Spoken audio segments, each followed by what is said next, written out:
You said that they had high hopes for American tanks. Back then, also for the European ones. For European tanks and weapons.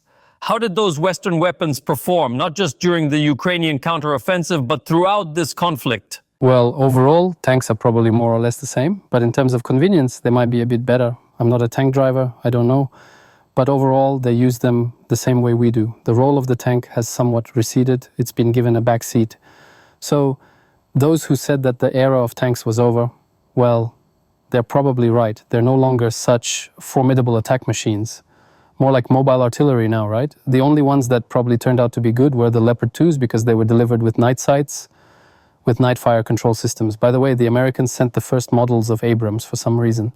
They should have sent at least the M1A2s with night sights. Instead, they sent a tank that just drives around, and that's it. It doesn't do anything important. And the European BMPs turned out to be just so-so. In fact, almost everything was like that because they turned out to be just big, bulky, but very thin-skinned machines that could easily be pierced right through, either by UAVs or even our guys with grenade launchers. But the Bradley, yeah, even though they made fun of it, and there were those movies, Pentagon Wars, have you seen it?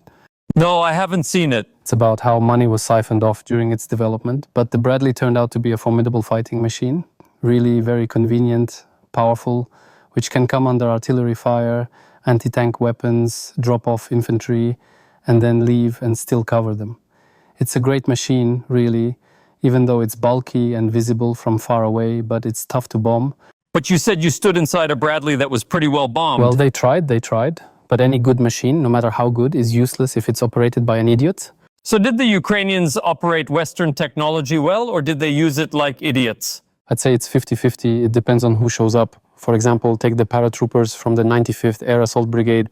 Man, they conduct some serious operations. They coordinate like a fan. The infantry disembarks on the move, and they even get the wounded on board while on the go. It's just brilliant. You watch it from a drone and think, wow, what training. Then you have others who drive their BMP up a tree and get stuck. And they just abandon that BMP. So it's also 50-50. It all depends on the situation.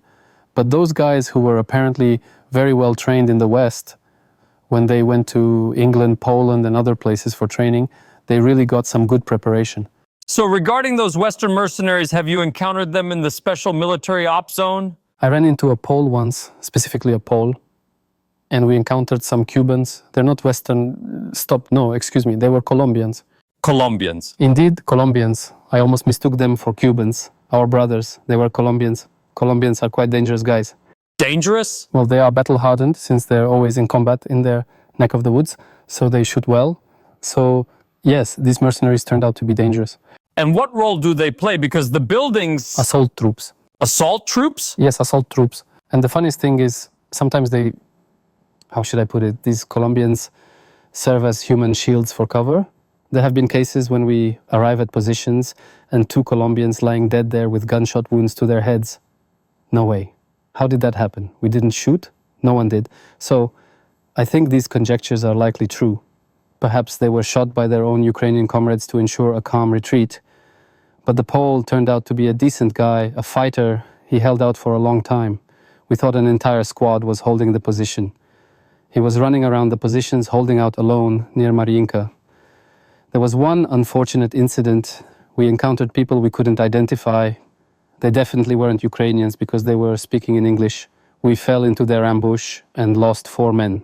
I don't know who they were, so I won't lie. Do these mercenaries fight better or worse than the Ukrainians themselves? They fight very selectively, so it's hard to determine.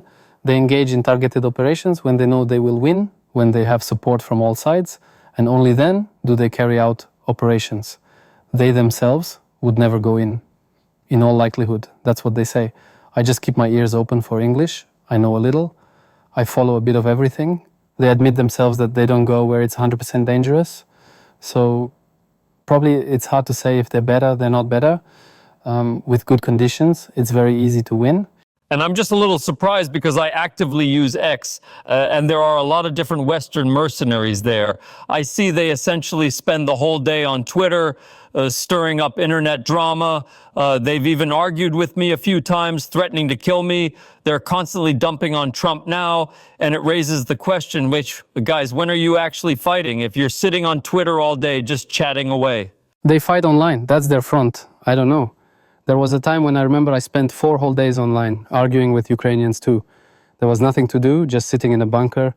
I caught a signal from a Ukrainian SIM card and was chatting. Yeah, I think they're not sitting in the trenches. They're in comfort, in good conditions. They're used to having a toilet and Coca-Cola. It's like the old joke about Americans. They don't know how to fight without Coca-Cola and a toilet. Something like that. I think that's how it goes. They came in, did some targeted fighting.